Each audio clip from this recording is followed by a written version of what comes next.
good position or just stay like this?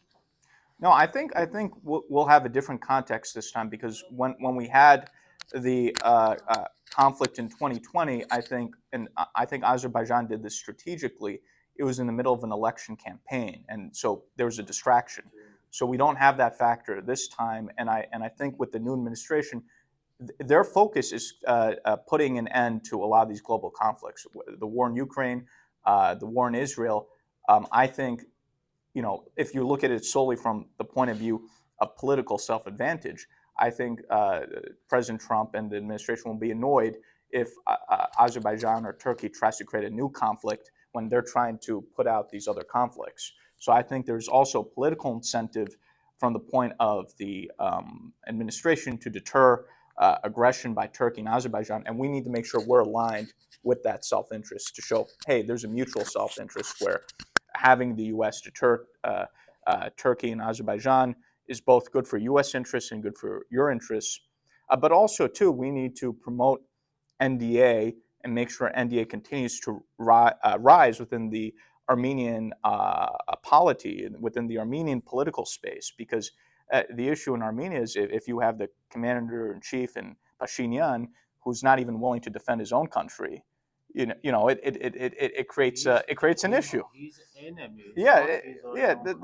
Enemy of any that's exactly it. So I think that the key is to have hopefully NDA continue to rise, because ultimately you need a leadership in Armenia who's willing to defend Armenia, and then other countries can then back that. If you have a situation where you have an Armenian government who's not even willing to defend the country, it puts also the U.S. in a strange position of being more pro-Armenian, right, than the Armenian government itself. So we need to have a new leadership in Armenia as well. And I think with NDA coming to power, many problems will be solved. And NDA, I think, a future of Armenia with NDA, I think the future of relations between the U.S. and Armenia will be limitless. So. That is only way. As we are talking around President Trump, just he will hear from closest persons and from his representative in Yerevan. So my question related to the Security Council within White House. There is such institute, right?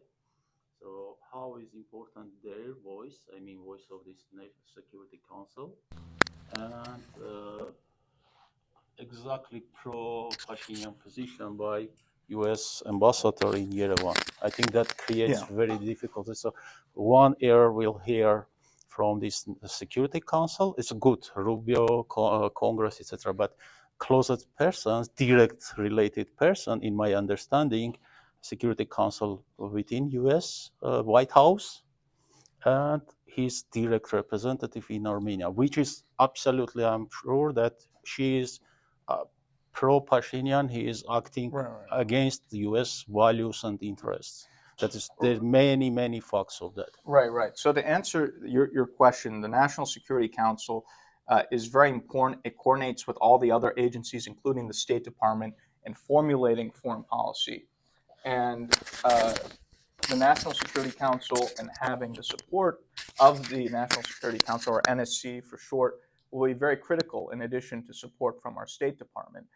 I think, on a positive note, to go to your point regarding the issues of some of the recent U.S. ambassadors to Armenia and Yerevan, including the current ambassador, Kavian, is that right now with the Trump administration, they're really trying to completely overhaul the State Department. There have been significant resignations within the State Department, and all State Department personnel are being reviewed. And so it will, let me put it this way, it will not surprise me if the administration decides to find a new ambassador to be the U.S. ambassador to Armenia. I'll just leave it like that. So it will not surprise me. Yeah. That's very important point, Elias, because I worked previously in Armenia with many U.S. agencies, and they are acting in a very strange way, because they are funding. I'm very happy that President Trump put a stop 90 days on this supporting by USAID, etc. for every country's USAID programs, because sometimes they are funding the programs which is absolutely not important, not significant, but from the public population of that countries, viewing that these organizations are like pro-Western or etc., which is absolutely wrong. So now should be, in my understanding, a new administration should have review everything, started from ambassador till the programs funding, because no any results for these millions of dollars that goes to Armenia, Georgia, etc. But the results is not going to the interest of solving problems, because if we are talking about USAID, for example, that Agency for Development, a lot of programs working against losing money against these countries, and very happy really. Previously I worked with these all agencies, and very happy that now all these processes against, according to your explanation, is going to be reviewed, and any support should be fully goes to the interest effect on the key points, key targets of national interest of each country, including Armenia. One of the big issues, and by the way, just to make it clear, I work in a very bipartisan manner. The Armenian issue is a bipartisan issue where we have supports from both Republicans and Democrats. So, none of the things I'm saying here are and should be construed in any ways partisan statements. I'm just providing analysis based off of my experience.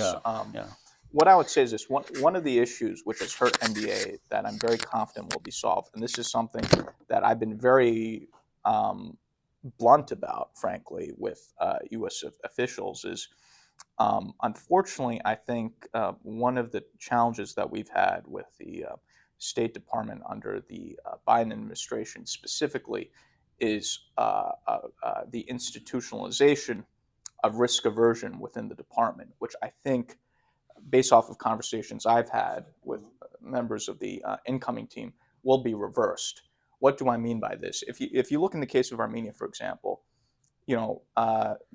before the Biden administration and earlier ambassadors, whether you're talking about, back in the day of Ambassador Evans or Ambassador Yovanovitch in Armenia, the U.S. ambassador in Armenia used to meet with all, not just the Armenian government, but all the political parties within Armenia.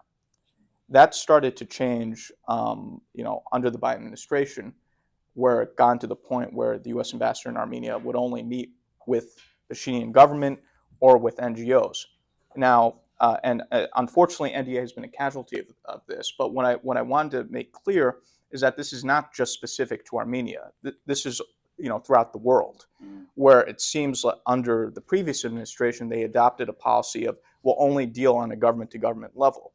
So I've received a lot of complaints from other political players in other parts of the world about this. So, for example, to be very honest with you, when we were raising this issue in our meetings in Washington about the lack of engagement with the U.S. Embassy in Armenia, we would hear from members of Congress saying, "Oh, you're talking about this issue with NDA. We've heard the exact same problem with the pro-Western parties in Georgia, where the U.S. Embassy in Georgia and the State Department doesn't want to talk to any of the pro-Western political parties in Georgia. They only want to talk to the official government, and they stop talking to any of the political parties. And then after things went totally disastrous with Ivanishvili, only then did they reverse their policy. Now they're saying they're supporting the pro-West movement in Georgia. So I think it's important to note that it's not that the previous State Department was singling out NDA. This was more of a systemic issue of having this risk-averse policy, which I think was a foolish policy of let's not talk to anyone other than official governments. I think with the new administration, given conversations I think they'll be reversed completely. So I think that is not only related with the NDA. What do you think the problem is? But because with this kind of risk, I think, as I said, it's risk aversion. So the thinking is, well, to be safe, let's only talk to certain people. If we talk to too many people, then maybe it jeopardizes things. As in my career as a diplomat, or again, it doesn't. To me, it's not logical. Your job as a diplomat is to talk to as many people. So to me, it's kind of nonsensical. But that was my understanding. But I think I'm very confident that will be reversed, and especially this is a key point that we've been driving in our meetings with members of Congress. And any member of Congress we've talked to said, Elias, this is completely ridiculous. So I think with the support we have in Congress, and I think with this new policy and the changes within the policies of the State Department, I think I'm hopeful in the coming months that we'll see a change, that this issue of lacking of engagement with the U.S. Embassy, with the State Department, I think those issues will be fixed. And especially we have highlighted this issue to top members of Congress, and they agree with us, and they've been working with us on this. So I just want you to know that we're aware of this issue. We're addressing this issue. I think this issue will be solved in the coming months. So. Good to hear. Do you think that was the reason that what happened in Georgia, that they didn't talk to people, like pro-Western people, and during the last election, pro-government people, pro-Russian people got 53%? Yeah, that's exactly part of the issue, where they very foolishly, had this mindset of, let's not get our hands dirty, and we're not going to talk to any opposition political party. We'll only talk to the Georgian Dream government. And then, of course, that created an opening. I think if the U.S. government had been more proactive, had open channels of communications with the pro-Western parties in Georgia, I think things could have turned out differently. Again, nothing's a guarantee, but it would have been helpful. It would have been very helpful. So, and that's the argument that I've been trying to make here is, listen, and we've said this to top members of Congress, regardless of, whatever people's thoughts are on Pashinyan, the U.S. government needs contingency plans, right? You never know what can happen. You need relations with the pro-Western party on the ground. NDA is the biggest pro-Western party. If you have no relations outside the Pashinyan government, and let's say the Pashinyan government collapses, it's going to open the way for maybe Kocharian or one of those other people to come back. So it's very stupid to not have, even if you want to have on a government-to-government level some level of communication with Pashinyan, okay. Well, then have that same level of relationship with NDA. And if, let's say Pashinyan, who has, 10% popularity or less, if he eventually goes down, we have a relationship with great people. They could come in.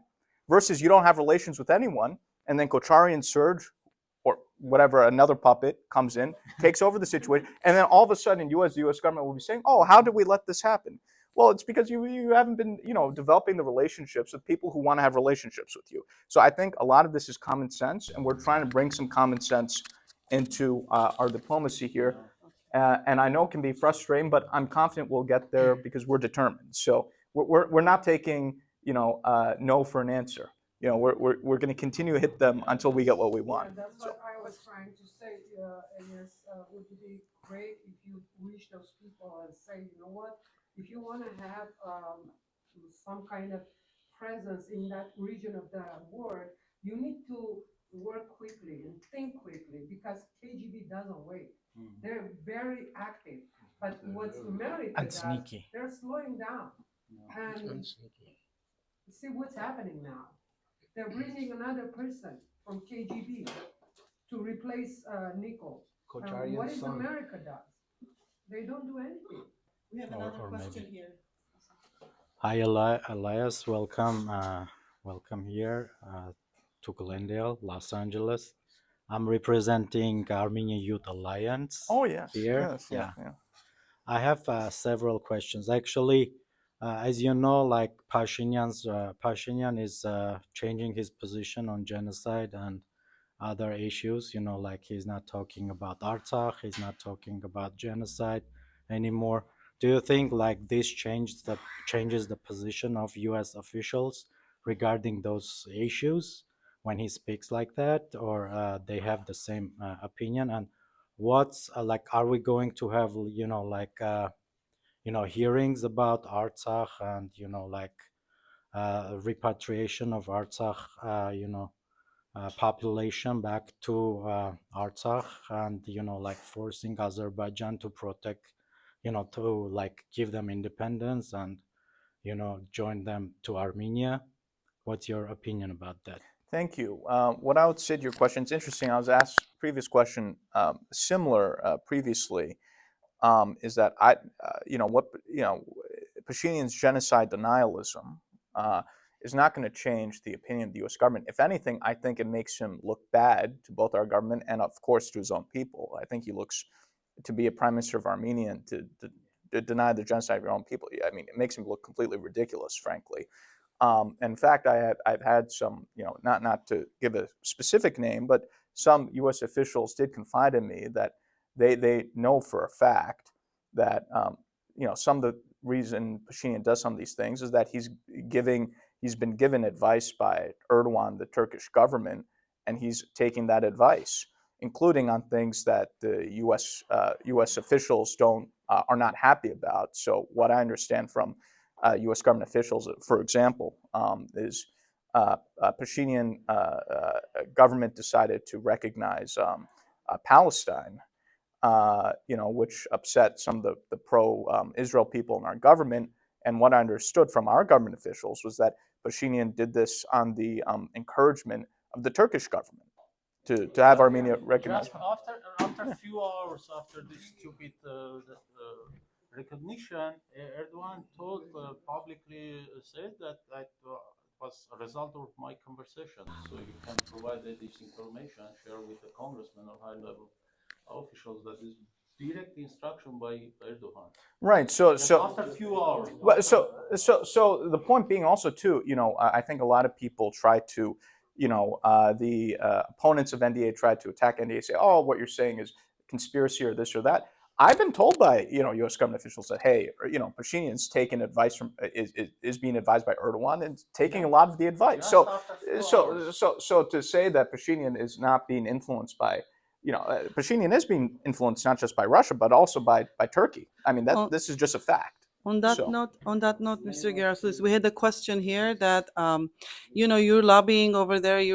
Everybody knows you that you work for Armenia, and the question was you come across a lot of other lobbyists. You're lobbyists for Turkey and Azerbaijan. Do they try to approach you? Do they try to, what is their relation with you? Well, there isn't a relation with me, but I know who they are, and here's why our lobbying effort is so important, right? If we're not in the room talking to the congressman or senator, the congressman or senator is then going to be listening to the Azeri lobbyists or the Turkish lobbyists. So for example, to give you an example, when earlier this month when I was escorting Ambassador Arapapian and Vahe Gasparian in the Capitol, we were taking a coffee break in the cafeteria. And in the cafeteria, a few seats behind us was one of the top lobbyists of Azerbaijan. Wow. So it's like, so while we're working, they're working. And sometimes when we met with members of Congress, they told us, oh, I'm glad that you're giving us your point of view. The Azeri embassy just met with us a few days ago and they're telling us this or that or the other. So if we're not there to counter the message with our correct information, these members of Congress are going to be receiving all sorts of nonsense from the other side. They work on a government level. Yes. Right, and the thing is, again, you do have diaspora groups, and we want the diaspora to be engaged. But again, a lot of the focus, and this is not a criticism, I'm just saying this as from a factual point of view, has been on the genocide issue, which again I know is an important issue, but that's completely separate from bilateral relations between the U.S. and Republic of Armenia or issues pertaining to the security of Armenia, genocide issue is a separate issue. So, we're the main force on the Hill, talking about the situation within Armenia itself, security pertaining to Armenia, U.S.-Armenia relations. I mean, we're the main people. Yeah. On that point, I'm concerned related to the presence of in Washington a representative of Turkish lobby, Karupalyan. Do you know him or not? Yeah, I know who he is. He's an active. I know who he is. Especially, he is not Palyan. He's Paylan. I'm not sure that even he is Armenian or not. But he's actively working one or 2 months ago, he was here in Los Angeles. He acted, I don't know which community. He is trying to push Pashinyan's interest. And yesterday or a day before, I saw his speeching or meetings in Washington. He's actively, Turkish lobbying is actively using this guy as an Armenian. I'm not sure he's Armenian, because they gave a floor him to speak in Turkish at Mejlis, and that shows like he's pushing Armenian interests. But actually, Turkish lobby using this manipulation to push Armenian interest in Washington. So that is also a significant point for your consideration. I am sure that behind him standing Turkish, he's living in Turkey. That is fact. So they can use in any way to open doors, windows, and go to inside. Affect on the minds. I would say I'm aware of who he is, but I don't think we should not be too concerned about him. I'll just put it that way. But anyway, it's affecting on a manner, because, for example, in diaspora, a lot of newspapers, they are publishing that Karapalyan had a meeting. I'm sure 100% is acting under pro-Pashinyan. Right. So one thing I want to say, and on a very positive way, we put in a lot of work. We've built a lot of support at many different levels, especially within Congress. No one has heard the message that we've been delivering before. That, in terms of pro-Western movement in Armenia, security of Armenia, U.S.-Armenian relations, we're the first ones to deliver this message. We've built a lot, I would say, a broad base of support. And Pashinyan's only, frankly, support has been a small amount of some people in the State Department, as well as the U.S. Embassy in Armenia. Once he loses that, and he's going to lose that very quickly, he really has nothing. And we're going to be the ones that has the advantage, because we have all the support in Congress. We're going to have the support, I think, with our efforts of the new State Department, hopefully, whoever happens to be the new ambassador in Armenia.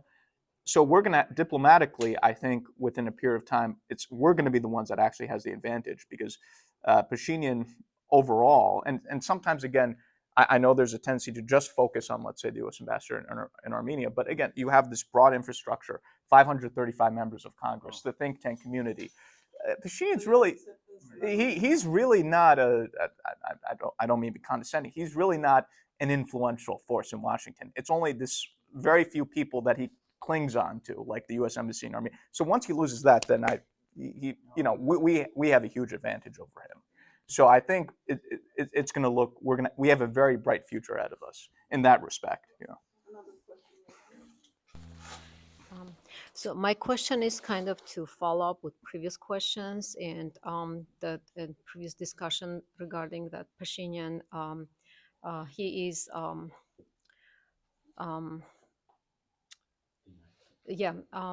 so right now he's in there, and we have all these other the countries, enemy states next to us, and then the U.S. government is right now working with Pashinyan. But the problem is whenever the time comes and we want NDA, we want pro-Western organization like NDA to be in power. For that time, we need to work towards that, and U.S. government needs to work, U.S. administration needs to work towards that. The problem is that now with all the, limited access to media, actually the NDA in Armenia doesn't even have access to any, public media. There is no enough audience for a lot of people in Armenia, especially in, regions, in, villages, they don't even know, because NDA doesn't have as much, resources to reach out to everyone. So my question is, and I'm trying to, draw parallels, like if, U.S. Government has allies, and they don't have to be, governments, or like, for example, Kurds, the U.S. is not helping only, like political or diplomatical. They also help, financially and military. Like, is there any possibility that the administration might help NDA financially or in some other ways? Because obviously right now, even if they help, Nikol Pashinyan, Nikol is not going to do anything. We want pro-Armenian, Right. So my answer to you is so partly to reiterate what I said previously, then to answer the other part of your question. I think part of the media issue can be solved in terms of when we resolve this issue with Radio Liberty, Radio Free Europe, Voice of America. The U.S. officials are now aware of this issue. They're working on it. I'm confident that will be solved eventually. Again, and again, that's also more of a systemic issue, because when we're talking with members of Congress, they informed us that there have been systemic issues in terms of Radio Liberty, Radio Free Europe, beyond Armenia. And in fact, I remember one member of Congress, I won't mention the name, had said there had been an issue of pro-Russians and some other people infiltrating Radio Free Europe in countries beyond Armenia, and other countries too. So there's a broader systemic issue. I think once that issue is solved, at least when it comes to the branch in Armenia specifically, I think it's pronounced Azazatun, right? If I'm pronouncing it, I think that will help. But I welcome any ideas that you have in terms of beyond, let's say those entities providing coverage on NDA. What else can be done to promote NDA in the Armenia media space? So I welcome thoughts you have on that. In terms of financial support, the U.S. government in the past has supported opposition parties and figures, but that's usually something that's not discussed openly. So it is a possibility, but that's something that would not be advertised if that were to be the case. I'll put it that way. So I have a question. Okay. So I know you were here yesterday having some meetings. Is there a way you can tell us something about yesterday's meeting, how productive it was? Oh, yeah. Yesterday I had the chance to see a good friend of mine, Congressman Daryl Issa. He's been a good friend to NDA and the Armenian American community. And in fact, earlier this month, when we brought Ara Papian and Vahe Gasparian to Washington, Congressman Issa was one of the people that met with them, and he's been helpful to NDA, and he's also on the House Foreign Affairs Committee, the vice chair of the committee, very influential. So that's what I mean, that we've put in a lot of work to develop a lot of friendships with influential members of Congress, and those members of Congress are people who talk directly to Marco Rubio, Secretary of State, President Trump. And oftentimes when we talk to members of Congress, they tell us, hey, next time we see Marco Rubio, we'll say something about NDA, or so we are, through these engagements, passing along messages to very high levels. So it was a productive dinner engagement, and we hope to continue to bring in more and more members of Congress, into our issues. And also, by the way, on that point too, and I discussed this with Aaron, I know we've discussed this with the Armenian Youth Alliance. One of the things I would like to do more of, and I'm sure, again, we'll work on this, is to have a little bit more of the grassroots engagement. So let's say if we're working with members of Congress, let's say that represent California, we've also had the opportunity to meet with Senator Adam Schiff. He's someone who's a very close friend of my partner, Congressman Jim Moran, and I've had the opportunity to meet him, and we've engaged with him on our issues. So, one of the things I would like to do is if we could, have NDA supporters here in the state of California. Let's say if we meet with them in Washington, maybe you guys could meet with the member of Congress or their district director here in the state of California. So I think if we can, connect our lobbying with some more grassroots activism, I think that could be helpful, because when members of Congress meet with people who are constituents who they represent, and those constituents also say, hey, we're here, we vote for you, we support you, we're members of your community, and we also support NDA, it further strengthens, our argument as well. When they know, Oh yeah, they're also. It's not just Elias saying, "Oh, this NDA is a great thing," but also my own constituents as a congressperson are saying, something similar. So also the content also is important here. We meet some staff of congressmen here. Even Armenians, they are in their mind only consider it on the genocide issue. Even when they are hearing new ideas about future of Armenia, even for Armenians, the staff who is working within their staff is new. So let's work on that on the ground, let's say, to meet with the congressmen, to create new links that will help you in DC as well. Yeah, and that's actually what RSIT is very important, right? Because so many members of Congress that we met have told us, wow, we're surprised that we're meeting with an Armenian group that's not talking to us only about the genocide issue. So it's important that members of Congress also meet with members of the Armenian community who are going to talk to them about something else other than the genocide issue. We're going to talk to them about the situation in Armenia. That's why your involvement and your activism is very important, because they're so used to a certain type of conversation. That's actually very shocking to have other types of conversations. So that's also very important for them to meet members of the community such as yourself who have a different perspective or who are bringing in a different angle. I have a question is related to my previous little bit, because after Trump administration was elected, there was another election in dictator's country, Belarus. Lukashenko, is elected as a president. My question: do you have any information? How reacted this new administration about this illegal election in Belarus? Yeah, I think there's just a broad opposition to the dictatorship in Belarus. I don't see any reason for a change in policy towards Lukashenko. Now, when it comes to the issue of Ukraine, I think there's still a formulation of what the policy will be, but many people are pleasantly surprised to see that President Trump and the administration are still keeping a tough line on Russia on that issue. But we'll have to see how that evolves. That's something that's still being formulated, but I don't see why there should be any change as to the policy towards Belarus. I'm asking because next year is going to be election in Armenia, God forbid. No, we don't have such long time. So, We need yeah, to long time.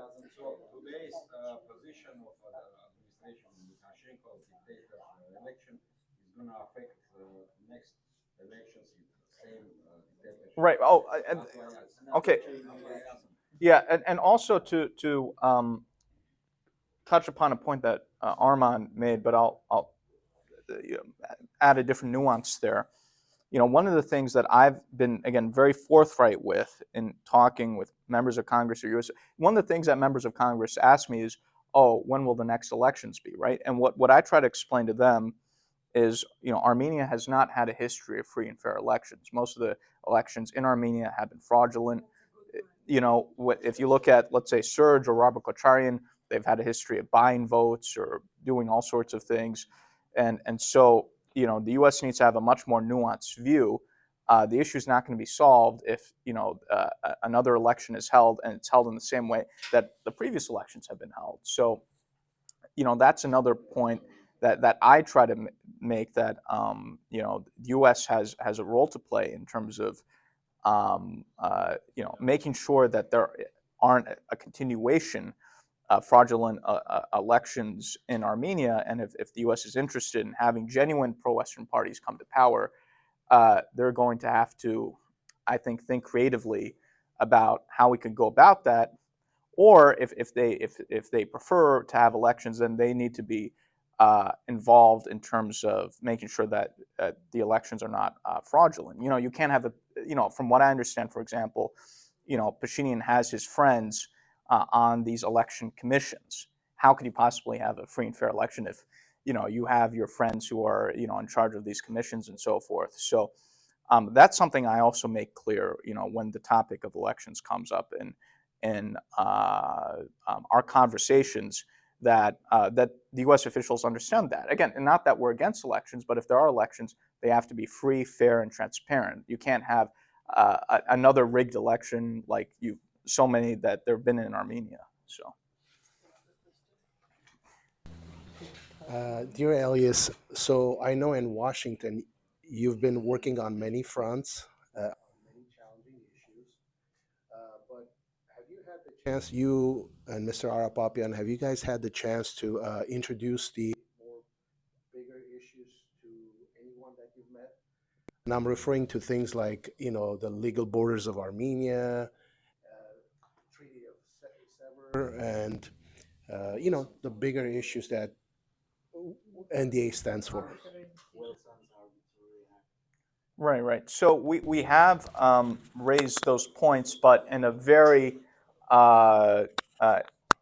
succinct way where it's understandable for the member of Congress. We have raised the broader issues, but we've packaged it in a way that we think the congressperson will understand and be sympathetic to. Because when you're talking about the issues, and Ambassador Pompey, I think, is a genius. I mean, he's written so many books on the Arbitral Award and the treaties, and he's the foremost expert on the issue. But when you're meeting with, let's say, a member of Congress or a U.S. official, you can't go into 1-hour dissertation on the legalese of those topics, because then they'll get confused and they'll get lost. So we do bring up those points, but in a very, we simplify it. I'm just being honest with you. Otherwise, it's gonna get lost and it's gonna be confusing. So we do bring up the broader issues, to your point, but we do so in a way where we can easily sell it. But it's important that they have the broader context, and we do bring up that broader context. Especially, it's relevant because of the frankly nonsense that Prime Minister Pashinyan is trying to do in terms of giving away Armenian territory and whatever activities he's trying to engage in. So we do bring up the broader context, yes. And those that you brought it up,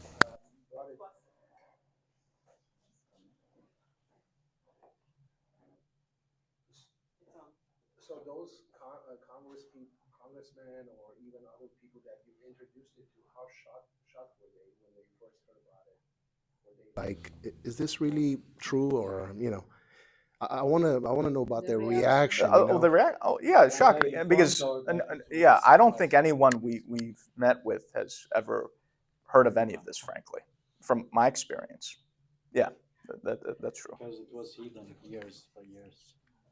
Oh, and in fact, to go that point, we've also been involved in our activities of raising awareness. We've been involved in arranging several congressional hearings, And in fact, for one of the congressional hearings, and this is we did something a bit historic.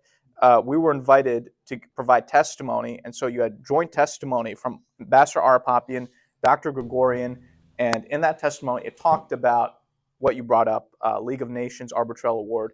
And I think this is the first time that you've had something, at least in the congressional record, or at least in the congressional record in 100 years from 33, when the Armenian embassy was closed. Yeah, so we've gotten something on that topic in the congressional record, and it's officially in the congressional record. I think NDA made a post about this a few months ago. Statement. Yeah. One question. Oh, sorry. Yeah, question about Iran. With the new president, we were happy that they said this new president is pro-Western. And what happened? And then we heard that there are 100,000 soldiers at the Armenian borders. The president of what? Of Iran. Oh, president of Iran. Okay. And what's happening now? I mean, lately, it's something different. Do you think the war in Israel that caused that problem, that they are away from the United States? Even they said there was a rumor that he's going to come reconcile and with America is going to reconcile with Iran and whatnot. Well, what I would say with the Trump administration, right, if you look at their history and their current posture, the Trump administration has traditionally been very tough in Iran, right? And I don't think that's going to change. That being said, Trump has also made clear that he does not want a war with Iran. So I think Trump will have a very firm hand with Iran. I think the way that we can try to play to our advantage is, Armenia is very geostrategic.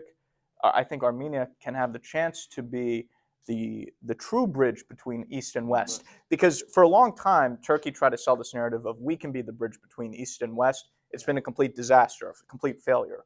I think Armenia is in a position where it could play that role.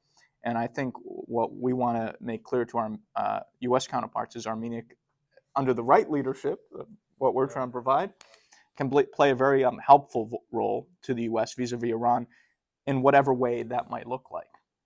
So I think, that's what I try to highlight, especially because, the vision of NDA in terms of having the north-south access where, you can have,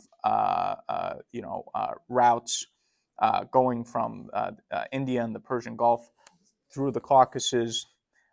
That's really quite brilliant, especially as a counter to both Russia, a counter to China.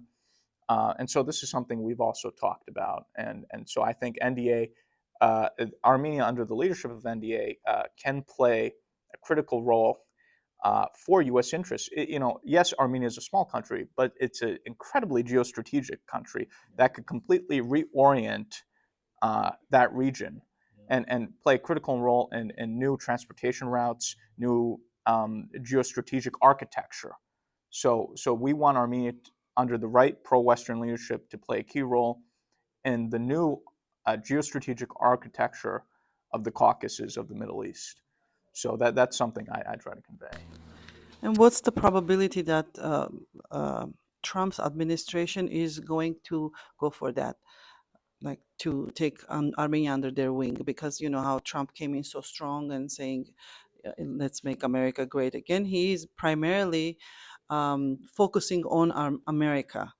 He doesn't want to have a lot of dealings with the world. So what's the probability that we understand that it's important for Armenia to be allied with United States? What's the probability that Trump's administration will actually go for it?